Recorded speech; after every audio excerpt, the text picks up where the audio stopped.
ইন্না লিল্লাহি ওয়া ইন্না ইলাইহি রাজিউন। ভারাক্রান্ত হৃদয়ে আজ একটি শোকের সংবাদ জানাতে হচ্ছে।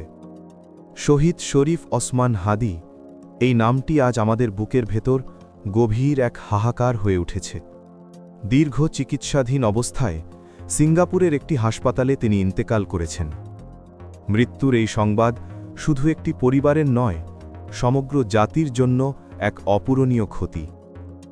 শরীফ ওসমান হাদি ছিলেন অন্যায়ের বিরুদ্ধে আপোষহীন এক কণ্ঠ। তিনি ছিলেন সত্য ও ন্যায়ের পক্ষে দাঁড়ানো এক সাহসী মানুষ। জীবনের প্রতিটি মুহূর্তে তিনি বিশ্বাস করতেন, ন্যায়ের পথ কঠিন হলেও সেটি একমাত্র সঠিক পথ। চিকিৎসার জন্য তাকে সিঙ্গাপুরে নেওয়া হয়েছিল। চিকিৎসকরা সর্বোচ্চ চেষ্টা করেছেন, কিন্তু মহান আল্লাহর ফায়সালার সামনে কেউই অসহায়। আজ তিনি আমাদের মাঝে নেই, কিন্তু তার আদর্শ, তার ত্যাগ, তার সাহস চিরদিন বেঁচে থাকবে মানুষের হৃদয়ে।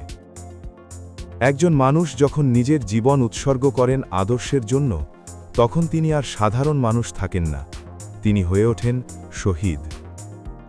শহীদ শরীফ ওসমান হাদির ইন্তেকালে আমরা গভীরভাবে শোকাহত তার পরিবার, স্বজন, সহযোদ্ধা এবং তাকে ভালোবাসা অগণিত মানুষ। এই শোকের মুহূর্তে আমরা মহান আল্লাহর দরবারে দোয়া করছি, হে আল্লাহ, তার সকল গুনাহ মাফ করে দিন, তাকে শহীদদের মর্যাদা দান করুন, জান্নাতুল ফেরদৌসে উচ্চতম মাকাম দান করুন। হে আল্লাহ, তার পরিবারকে এই কঠিন শোক সইবার তৌফিক দিন, তাদের হৃদয়ে ধৈর্য ও শান্তি নাজিল করুন। আজ আমরা একজন মানুষকে হারিয়েছি, কিন্তু একটি আদর্শকে হারাইনি, কারণ শহীদরা কখনো মরে না, তারা বেঁচে থাকেন মানুষের বিবেকের মাঝে।